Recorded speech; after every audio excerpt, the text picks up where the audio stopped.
Distinguished delegates, colleagues, friends, my name is Marcos Orellana, and I am the United Nations Special Rapporteur on Toxics and Human Rights.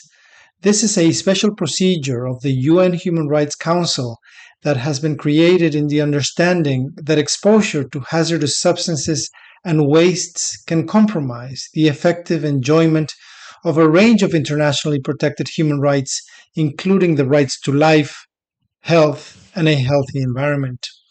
I am very pleased to have the chance to join you today via this video recording and share some reflections on hazardous pesticides and human rights. Every year, tens of thousands of tons of highly hazardous pesticides that are banned in the European Union are nevertheless manufactured for export. These odious double standards are a form of exploitation in the fields of the global south. While workers and their families suffer, pesticide manufacturers profit. In 2020, the European Commission released a chemical strategy that pledged to put an end to this abhorrent practice. Yet, it has yet to propose legislation to make good on its promise. Recognition that the human body is the same for each member of the human family, regardless of residence or skin color, should lead to effective bans on the export of prohibited pesticides.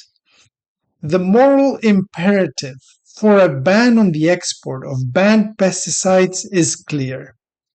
The export from Europe of banned pesticides inflicts serious harm on individuals and communities in developing countries.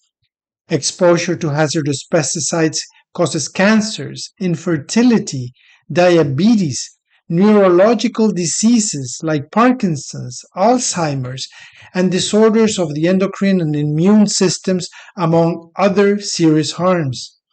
It affects adults, but also newborns, causing birth defects and congenital malformations, as well as neurodevelopmental disabilities, including reduced intelligence quotient. People have a right to health and a right to live in dignity.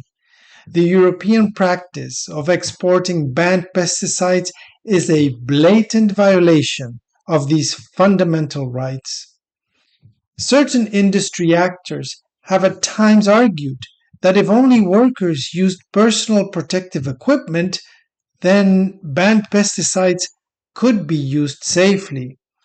This ignores that such equipment is most often not available or accessible, especially to workers living in poverty, and that high temperatures in the fields often make protective gear impossible to use.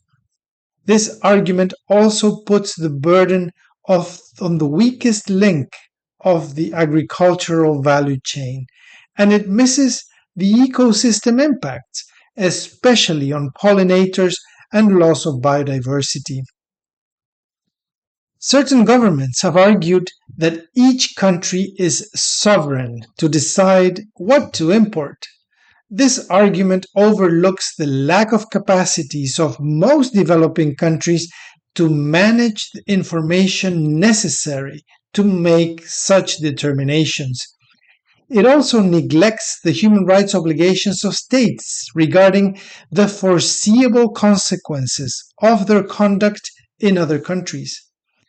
Moreover, this argument ignores that in states with weak governance, sovereignty is often captured by and at the service of corporate interests, including because of corruption, and this to the detriment of human rights and food production for the local population.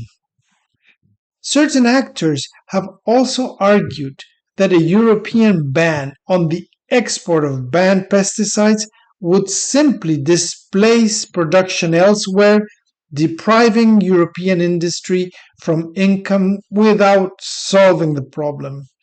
This argument is morally untenable. If accepted, it would justify doing away with labor protections, social security, the abolition of slavery, and many other hard-fought human rights protections. Real leadership requires confronting the short-term economic costs of doing the right thing. And costs in the short term are a bet on the long term. A ban on prohibited pesticides would stimulate innovation for safe alternatives, leading to economic advantages of new markets for first movers. A human rights-based approach supports determined action to put an end to the double standards. Yet, while the UN Convention on the Rights of the Child recognizes the right of every child to live in a clean, healthy, and sustainable environment, children suffer heavily from exposures to hazardous pesticides given their stage of neurological development. This includes aerial and other spraying of highly hazardous pesticides over or around schools, further undermining educational opportunities. The International Labour Organization has also recognized a healthy environment as a fundamental right and principle at work. However, the Pesticide Atlas of the Heinrich Böll Foundation has estimated that every year tens of thousands of workers die and 350 million workers fall ill. The harm is thus widespread, systematic, and severe, and it affects future generations. All countries should cooperate to ban the export of banned pesticides and uphold the right to a toxic-free environment. But change requires vision and moral conviction. Some European countries, such as Belgium and France, are taking the lead in banning this abhorrent practice. European institutions should also show leadership at the regional level and act to ban the export of banned pesticides. Thank you very much for your attention.